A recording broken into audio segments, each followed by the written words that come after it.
ಈ ಎಪಿಸೋಡ್ ಅಲ್ಲಿ ಹೀರೋ ಅಂದ್ರೆ ಹೀರೋಯಿನ್ ಅಂದ್ರೆ ಮಾತ್ರ ಚೈತ್ರ ಕುಂದಾಪುರ ಮತ್ತು ಜಗದೀಶ್ ಅವರು. ಚೈತ್ರ ಕುಂದಾಪುರ ಅವ್ರನ್ನ ನಾಮಿನೇಟ್ ಮಾಡಿದಾಗ ಅವ್ರು ಕೊಟ್ಟಿರುವ ಕಾರಣಗಳು ನಿಮ್ಗೆ ಹೇಗೆ ಅನ್ಸಂತ ಕಮೆಂಟ್ ಮಾಡಿ. ಡಿಫೆಂಡ್ ಮಾಡಿದಂತೂ ಸೂಪರ್ ಇತ್ತು ಗುರು, ನನಗಂತೂ ಇಷ್ಟ ಆಯ್ತು.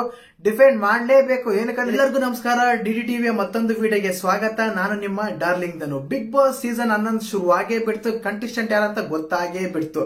ಮತ್ತೆ ಮೊದಲೇ ದಿನ ಹೇಗಿತ್ತು ಈ ವಿಡಿಯೋದಲ್ಲಿ ಮಾತಾಡೋಣ. ಮೊದಲನೇದಾಗಿ ಜಗದೀಶ್ ಅವರು ತುಂಬಾ ಸ್ಟ್ರಾಂಗೆಸ್ಟ್ ಕಂಟೆಸ್ಟೆಂಟ್ ಅಂತ ಅನ್ಕೊಂಡವರಿಗೆ ಶಾಕ್ ಆಗಿದ್ದಂತೂ ಒಂದು ನಿಜ. ಅದಾದ್ಮೇಲೆ ಚೈತ್ರ ಕುಂದಾಪುರ ಅವರು ವಾದ ಮಾಡಿದ್ದು ಸರಿನಾ, ಬೇರೆಯವರ ವ್ಯಕ್ತಿತ್ವ ಜೊತೆ ಒಂದು ಮಾತುಕತೆ ಬಂದಾಗ ಅವ್ರು ಮಾತಾಡಿದ್ದು ಸರಿನಾ, ಮತ್ತೆ ನಾಮಿನೇಟ್ ಅಂತ ಬಂದಾಗ ಇವರೆಲ್ಲ ಒಂದು ಗ್ರೂಪ್ ಆಗಿ ಒಂದು ಇದಾಗಿ ಅವ್ರ ಮೇಲೆ ಒಂದು ಮಾತಿನ ಚಮಕಮಕ್ಕಿ ಬಂದಾಗ ಅವ್ರು ಯಾವ ರೀತಿ ಡಿಫೈನ್ ಮಾಡ್ಕೊಂಡ್ರು, ಯಾವ ರೀತಿ ಮಾತಾಡಿದ್ರು, ಅವ್ರು ಮಾತಾಡಿದ್ದು ಸರಿನಾ, ಮತ್ತೆ ಯಾರ್ಯಾರೆಲ್ಲ ಸಪ್ಪೆ ಇದ್ರು, ಯಾರ್ಯಾರೆಲ್ಲ ಓವರ್ ಆಕ್ಟಿಂಗ್ ಮಾಡ್ತಾ ಇದ್ರು, ಎಪಿಸೋಡ್ ಎಲ್ಲ ಹೇಗಿತ್ತು, ಫನ್ ಆಗಿತ್ತಾ, ಸ್ಲೋ ಆಗಿತ್ತಾ, ವೇಸ್ಟ್ ಆಗಿತ್ತಾ, ಈ ರೀತಿಯಾಗಿ ಈ ಎಪಿಸೋಡ್ ಎಲ್ಲ ಏನೇನಾಯ್ತು ಮೊದಲೇ ದಿನ ಅಂತ ನೀಟಾಗೆಲ್ಲ ಮಾತಾಡೋಣ. ದಯವಿಟ್ಟು ಚಾನಲ್ ಯಾರು ಹೊಸ ನೋಡ್ತಾ ಇದ್ರೆ ಮಿಸ್ ಮಾಡ್ದೇನೆ ಸಬ್ಸ್ಕ್ರೈಬ್ ಮಾಡಿ, ಲೈಕ್ ಮಾಡಿ, ಶೇರ್ ಮಾಡಿ. ಹೌದು, ಮೊದಲನೇದಾಗಿ ಬಿಗ್ ಬಾಸ್ ಮೊದಲನೇ ದಿನನೇ ಶುರುವಾಗ್ತಾನೆ ಮೊದಲನೇದಾಗಿ ಸಂಗೀತ ಅವ್ರು ನೆನಪಾದ್ರು. ಏನಕ್ಕಂದ್ರೆ ಬಾತ್ರೂಮ್ ಅಲ್ಲಿ ಹೋಗಿ ಅಳ್ತಾ ಇದ್ರಲ್ಲ, ಆ ಸೀನ್ ನೆನಪಾಯ್ತು. ಏನಕ್ಕಂದ್ರೆ ಇವ್ರು ನೋಡಿರ್ತಾರಲ್ಲ, ಅವ್ರು ವಿಗ್ ಹಾಕೊಂಡಿದ್ರು, ಆ ವಿಗ್ ತೆಗಿಯಕ್ಕೆ ತುಂಬಾ ಕಷ್ಟ ಪಡ್ತಾ ಇದ್ರು ಗೌತಮಿ ಜಾಧವ್ ಅವರು. ತುಂಬಾ ಎಮೋಷನ್ ಆಗ್ತಾ ಇದ್ರು. ಫಸ್ಟ್ ಎಪಿಸೋಡ್ ಫಸ್ಟ್ ಸೀನ್ ನೋಡಿದ್ರೆ ನನಗೆ ಅದೇ ನೆನಪಾಗಿದ್ದು. ಏನಕ್ಕಂದ್ರೆ ಈ ವಿಡಿಯೋದಲ್ಲಿ ಮಾತ್ರ ತುಂಬಾ ಹೈಲೈಟ್ಸ್ ಮಾತ್ರ ಮಾತಾಡೋಣ, ಎಲ್ಲ ಎಪಿಸೋಡ್ ಎಲ್ಲ ಮಾತಾಡಕ್ಕಾಗಲ್ಲ. ಎಪಿಸೋಡ್ ಅಂದ್ರೆ ಒಂದ್ ತಾಸು ಇರುತ್ತೆ, ಒಂದ್ ತಾಸು ಮಾತಾಡೋದು ನೀವು ನೋಡಲ್ಲ, ನನಗೂ ಮಾತಾಡಕ್ಕಾಗಲ್ಲ.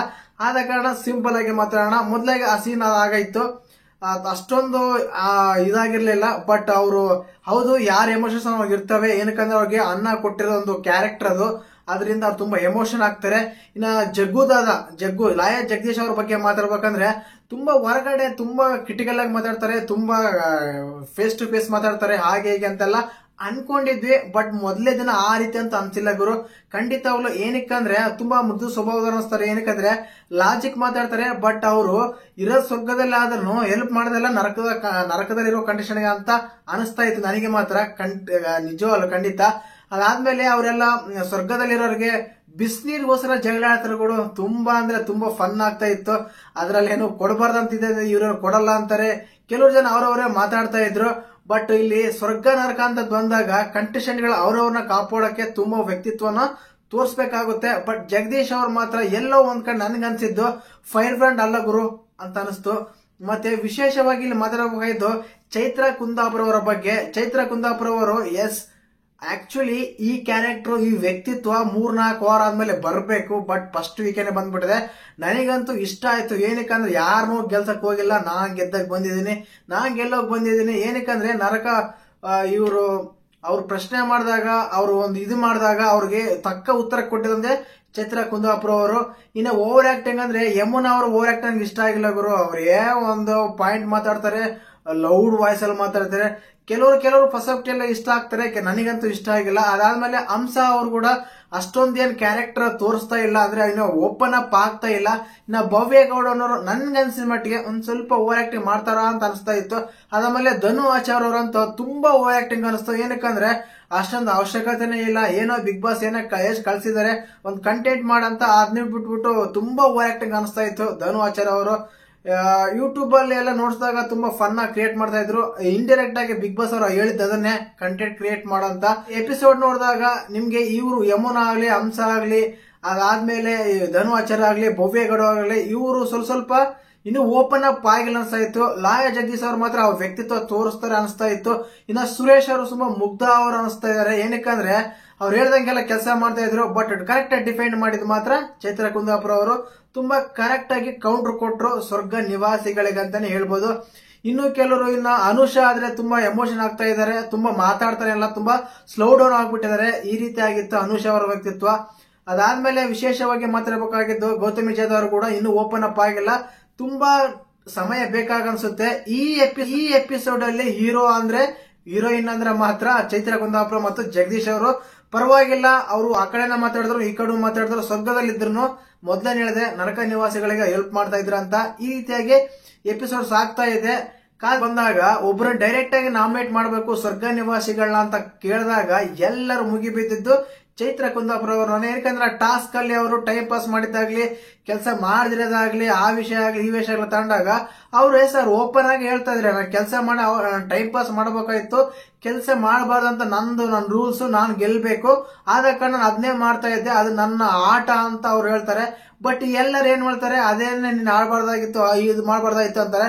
ಅವ್ರು ಹೇಳ್ತಾರೆ ಮೊದಲೇದಾಗಿ ನನ್ನ ಆಟ ನಾನ್ ಆಡಕ್ ಬಂದಿದ್ದೀನಿ, ಇಲ್ಲಿ ಯಾರನೋ ನಾನು ನಾಮಿನೇಟ್ ಮಾಡ್ತಾರ ಅಂತ ಹೇಳೇನೋ, ಇನ್ನೊಂದ್ ಸಪೋರ್ಟ್ ಮಾಡ್ತಾರ ಅಂತ ಹೇಳೇನೋ, ಗ್ರೂಪ್ ಅಲ್ಲಿ ಸೇರ್ಸ್ಕರ ಅಂತ ಹೇಳೇನೋ, ಸೇರ್ಸ್ಕೊಂತಾರ ಅಂತ ಹೇಳೇನೋ, ಈ ರೀತಿ ಎಲ್ಲ ನಾನು ಅನ್ಕೊಂಡು ಸುಮ್ಮನೆ ಇದ್ರೆ ನನ್ನ ಆಟ ಹೇಗಾಡ್ತಾರ ಅಂತ ಫೈರ್ ಬಂಡ್ ಆಗಿ ಮಾತಾಡ್ತಾರೆ. ಎಸ್, ಮೈ ಬರ್ತ್ ಬಂದಿದೆ, ನನ್ನ ಇರೋ ಕ್ಯಾರೆಕ್ಟರ್ ಇದ್ದಾನೆ ಅಂತೇಳಿ ತುಂಬಾ ಓಪನ್ ಅಪ್ ಆಗಿ ಮಾತಾಡ್ತಾ ಇದಾರೆ. ನನಗಂತ ಇವ್ರು ನೋಡಿದಾಗ ಲಾಸ್ಟ್ ಸೀಸನ್ ಅಲ್ಲಿ ಸಂಗೀತ ಅವ್ರು ನೆನಪಾದ್ರು ಗುರು, ಖಂಡಿತವಾಗ್ಲೂ ಅದೇ ರೀತಿ ಅನಿಸ್ತಾ ಇತ್ತು. ಈ ರೀತಿ ಓಪನ್ ಅಪ್ ಆಗ್ಬೇಕು. ತುಂಬಾ ಜನ ಇನ್ನ ತುಂಬಾ ಮಾಸ್ಕ್ ಹಾಕೊಂಡು ಆಡ್ತಾ ಇದಾರೆ, ಆಟ ಅನಿಸ್ತಾ ಇದೆ. ಮಂಜು ಅವರು ತುಂಬಾ ಸ್ವಲ್ಪ ಫೈರ್ ಆದ್ರು, ಪರವಾಗಿಲ್ಲ, ಆತುರದಿಂದ ಆಡ್ತಾ ಇದಾರೆ ಆಟ ಅಂತ ಹೇಳ್ಬೋದು. ಇನ್ನ ತ್ರಿವಿಕ್ರಮ್ ಇನ್ನ ಓಪನ್ ಅಪ್ ಆಗಿಲ್ಲ. ಅದಾದ್ಮೇಲೆ ಶಶಿರ್ ಅವರು ಕೂಡ ಇನ್ನು ಅಷ್ಟೊಂದು ಆಟ ಆಡ್ತಾ ಇಲ್ಲ, ಬಟ್ ಅಬ್ಸರ್ವ್ ಎಲ್ಲ ಮಾಡ್ತಾ ಇದ್ದಾರೆ. ರಂಜಿತ್ ಅವರು ಕೂಡ ಅಷ್ಟೇನೆ ತುಂಬಾ ಕೂಲ್ ಆಗಿದ್ದಾರೆ. ಅದಾದ್ಮೇಲೆ ಅನುಷರ್ ಮೊದ್ಲೇನೆ ಹೇಳಿದೆ. ಇನ್ನ ತುಕಾಲಿ ಅವರ ಪತ್ನಿ ಮಾನಸ್ ಅವರು ಕೂಡ ಇನ್ನು ಓಪನ್ ಅಪ್ ಆಗ್ತಾ ಇದ್ದಾರೆ, ಬಟ್ ಅವ್ರಿಗೆ ಕಂಟೆಂಟ್ ಕೊಡಕ್ಕೆ ಕಂಟೆಂಟ್ ಸಿಗ್ತಾ ಇಲ್ಲ. ಅದಾದ್ಮೇಲೆ ಮಾತಾಡಕ್ಕೆ ಇದೇ ಆಗ್ತಾ ಇಲ್ಲ. ಆದ ಕಾರಣ ಅವ್ರು ಕೂಡ ವಾಯ್ಸ್ ರೈಸ್ ಮಾಡ್ತಾ ಇದಾರೆ. ಬಟ್ ಕಾಯ್ಬೇಕು ಎಲ್ಲರಿಗೂ. ನನಗನ್ಸಿತ್ತಂದು ಒಂದಂತೂ ಅನ್ಸಿದ್ದು ನಿಜ, ಸೀಸನ್ ಹತ್ತೆ ಚೆನ್ನಾಗಿತ್ತಪ್ಪ ಅಂತ ಅನಿಸ್ತು ಈ ಎಪಿಸೋಡ್ ನೋಡಿದಾಗ. ನಾಳೆ ನೋಡಬೇಕಾಗುತ್ತೆ. ಮತ್ತೆ ಇವರು ಚೈತ್ರ ಕುಂದಾಪುರವನ್ನ ನಾಮಿನೇಟ್ ಮಾಡಿದಾಗ ಅವ್ರು ಕೊಟ್ಟಿರುವ ಕಾರಣಗಳು ನಿಮ್ಗೆ ಹೇಗೆ ಅನ್ಸಂತ ಕಮೆಂಟ್ ಮಾಡಿ. ಡಿಫೆಂಡ್ ಮಾಡಿದಂತೂ ಸೂಪರ್ ಇತ್ತು ಗುರು, ನನಗಂತೂ ಇಷ್ಟ ಆಯ್ತು. ಡಿಫೆಂಡ್ ಮಾಡಲೇಬೇಕು, ಏನಕ್ಕಂದ್ರೆ ಯಾರನ್ನೂ ಗೆಲ್ಸಕ್ ಬಂದಿಲ್ಲ, ನಾನು ಗೆಲ್ಲಕ್ ಬಂದಿನ ಅಂತ ಅವ್ರು ಹೇಳ್ತಾರೆ. ಎಲ್ಲರಲ್ಲೂ ಅದು ವ್ಯಕ್ತಿತ್ವ ಮೂಡಲೇಬೇಕು. ಇನ್ನೊಂದು ಧರ್ಮ ಅವರಂತೂ ಇನ್ನ ತುಂಬಾ ಕಡಿಮೆ ಇದೆ ಗುರು, ಅವ್ರು ಇನ್ನ ತುಂಬಾನೇ ಓಪನ್ ಆಗಬೇಕು. ತುಂಬಾ ಸ್ಲೋ ಡೌನ್ ಅಲ್ಲಿ ಇದ್ದಾರೆ, ಸೆಲೆಬ್ರಿಟೀಸ್ ಆಗಿದ್ದಾರೆ. ನಾರ್ಮಲ್ ಕಂಟೆಸ್ಟೆಂಟ್ ಗಳೇ ಇರೋರಿಗೆ ತುಂಬಾ ಒಂದು ಅಪರ್ಚುನಿಟಿ ಸಿಗುತ್ತೆ, ಮಾತಾಡಕ್ಕಾಗ್ಲಿ, ಟಾಸ್ಕ್ ಆಡಕ್ಕಾಗ್ಲಿ, ಯಾವುದೇ ವಿಷಯ ತಗೊಂಡಾಗ ಈ ರೀತಿ ಇತ್ತು. ಮತ್ತೆ ಈ ದಿನದ ಎಪಿಸೋಡ್, ಇವತ್ತು ಎಪಿಸೋಡ್ ಬಗ್ಗೆ ಮಾಡಿದೀನಿ. ಡೈಲಿ ಎಪಿಸೋಡ್ ಬಗ್ಗೆ ರಿವ್ಯೂ ಬರುತ್ತೆ. ದಯವಿಟ್ಟು ಚಾನಲ್ ಯಾರನ್ನ ಹೊಸ ನೋಡ್ತಾ ಇದ್ರೆ ಮಿಸ್ ಮಾಡ್ದೇನೆ ಸಬ್ಸ್ಕ್ರೈಬ್ ಮಾಡಿ, ಲೈಕ್ ಮಾಡಿ, ಶೇರ್ ಮಾಡಿ. ಇವತ್ತಿನ ಎಪಿಸೋಡ್ ಅಲ್ಲಿ ನಿಮ್ಗೆ ಯಾರಾದ್ರೂ ಇಷ್ಟ ಆದ್ರು, ಯಾರಾದ್ರೂ ಚೆನ್ನಾಗಿ ಮಾತಾಡಿದ್ರು ಅಂತ ಮಿಸ್ ಮಾಡ್ದೇನೆ ಕಮೆಂಟ್ ಮಾಡಿ. ಏನಕ್ಕಂದ್ರೆ ಈ ಕಮೆಂಟ್ ಮಾಡಿಂದ ನಿಮ್ಮ ಫೇವರೇಟ್ ಕಂಟೆಸ್ಟೆಂಟ್ ಹೆಸರು ತುಂಬಾ ಹೈಲೈಟ್ ಆಗುತ್ತೆ. ಗೂಗಲ್ ಅಲ್ಲಾಗ್ಲಿ, ಯೂಟ್ಯೂಬ್ ಅಲ್ಲಾಗ್ಲಿ, ಇನ್ಸ್ಟಾಗ್ರಾಮ್ ಅಲ್ಲಾಗ್ಲಿ, ಫೇಸ್ಬುಕ್ ಅಲ್ಲಾಗ್ಲಿ, ಎಲ್ಲ ಆಗ್ಲಿ ನೀವು ಕಮೆಂಟ್ ಮಾಡೋದ್ರಿಂದ ಆ ಕ್ಯಾಂಡಿಡೇಟ್ ಗೆ ಸಪೋರ್ಟ್ ಆಗೋದ್ರಲ್ಲಿ ಯಾವುದೇ ಸಂದೇಹ ಇಲ್ಲ. ವಿಡಿಯೋ ಇಷ್ಟ ಆದ್ರೆ ಲೈಕ್ ಮಾಡಿ. ಜೈ ಹಿಂದ್, ಜೈ ಕರ್ನಾಟಕ. ಮತ್ತೆ